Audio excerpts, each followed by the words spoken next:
And we are live. Brother Adams, how are you doing tonight? Jeff and I just got done with the quiz, and unfortunately, it was a lower grade than usual, so that's okay. I mean, you win some, you lose some, I guess. But anyway, we were both discussing previous to meeting. We were kind of going over what we wanted to bring up in our meeting, and we're discussing our goals we had into on getting a good grade on our exam, at least on our final exam, and how you emphasize the importance of this chapter and knowing it and understanding it. One thing that I've learned from this chapter is it's interesting to think about the supply, or I mean, the balance between supply and demand of the money that's flowing through our economy, and who does who analyzes that and I want to say manipulates, but who analyzes it and makes decisions to help regulate that flow of money so that we're able to maintain a stable economy. Anyway, that's kind of what Jeff and I have been talking about. And what's interesting, and I believe that's kind of we believe that's kind of the base of understanding the significant facts and details of this chapter. What do you think, Jeff? I think that monetary policy and fiscal policy are really cool. How the central bank can manipulate how we spend our money personally.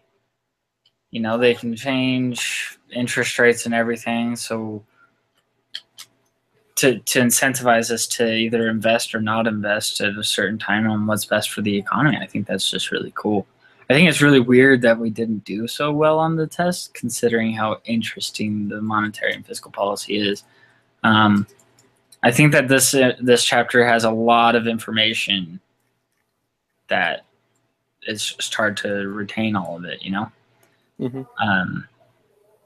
But yeah, other than that, I just think monetary and fiscal policy are just cool concepts to know about.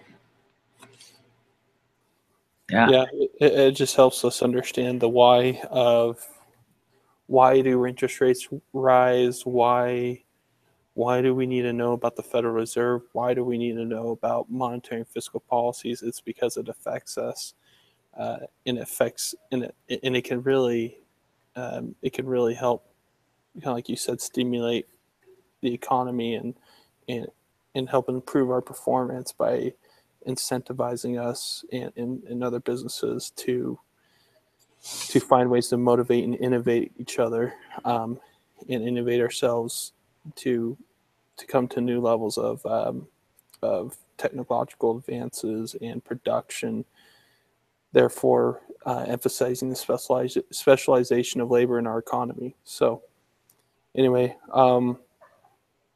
Brother Adams, we didn't really have any questions. I do have to go to work. I'm being called into work. I wanted to get this meeting in pretty quick here for you, and let you know how we did on the test, and review a couple of the facts and details from the chapter. And I feel like we've done that here so far. So anyway, Brother Adams, thank you for the semester. Thank you for working with us and giving us feedback all the time.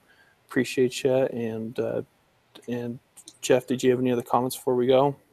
No, just the same thing. I really appreciate the willingness to work with us, and the amount of communication that we've been able to have with you is just fantastic. You don't get that with all the teachers, so I just really appreciate your style, I guess. Yeah, and this will help me with microeconomics next semester, so woo! Can't wait to take that. Anyway. Yeah, that'll be a fun one.